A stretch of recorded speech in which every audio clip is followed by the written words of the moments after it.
We plan on having not only our PLCs every week, but having a separate PLC, I guess, to work on this and seeing where you are in your class, you know, where I am. We hope to be able to have some working days.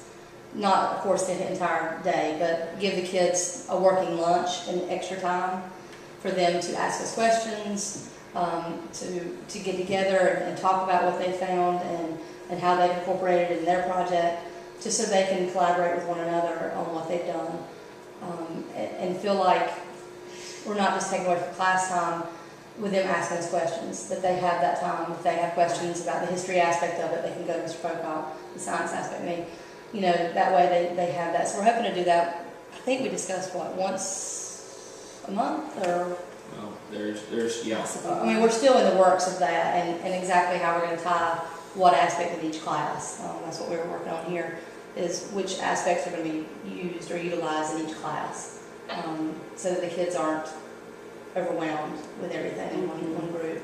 So. And frankly, so we're not either. You know, that the language arts and the literary aspect of it is kind of my baby, and the science aspect is hers. And so I'm not trying to help kids with something I don't frankly know a lot about, and the same with the math and with the social studies part, the social sciences part of it, so that the kids have a chance to go to the right person, right, instead of having to ask whoever's there. So figuring out how you launch this, Right. figuring out what the assessment is on the other end, Which we're working on. and figuring out probably some Tangible key rubrics. dates along the way. Right, and that's, we would like to give them something kind of like senior project, Yeah. where the dates are kind of, this date we expect you to have this. Yes. This date, you know, that way the kids know what we expect when we expect it, and it won't be so overwhelming to them to think, oh, I've got tomorrow, oh, don't forget you guys, you have to turn in tomorrow, so they have it on paper and they know in advance. And again, that helps them become self-motivated and better at working out their problems themselves. Do you anticipate having some kind of a template, or is there a model for what the final product looks like, or are we inventing it? We have been looking, there's lots of apps out there that you can download for different zoos. We've been looking to see if there are, and we've talked about doing that eventually, once we get all the information, talking to the zoo about doing some type of interactive application where it shows where you are in the zoo, a map. Exactly.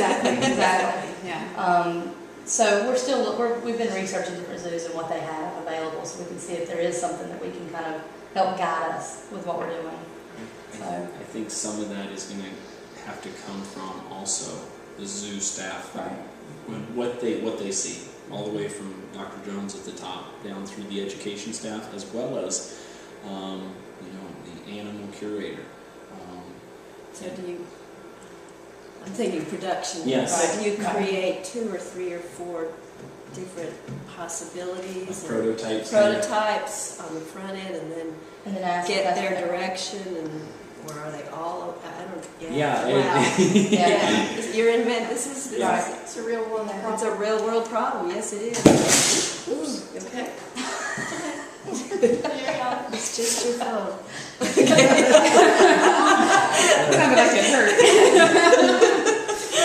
Well, and I think, initially coming up with the general information, starting with that, and then as we collaborate. Sifting and sorting that comes with that is going to be huge. Yeah. To pull out Definitely. what they really And think then- will be audience important. Exactly. We figure there'll be some type of check every 6 weeks.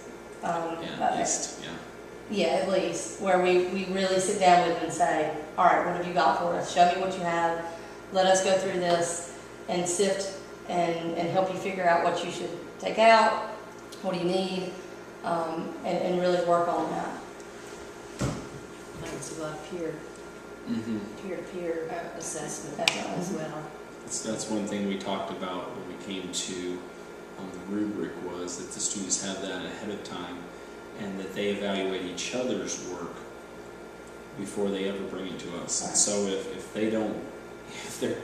their neighbor's not giving them a thumbs up, then obviously Mr. Pocock's not going to give them a thumbs up. So obviously there's something they need to go and work on, fix, correct, make more appealing or something.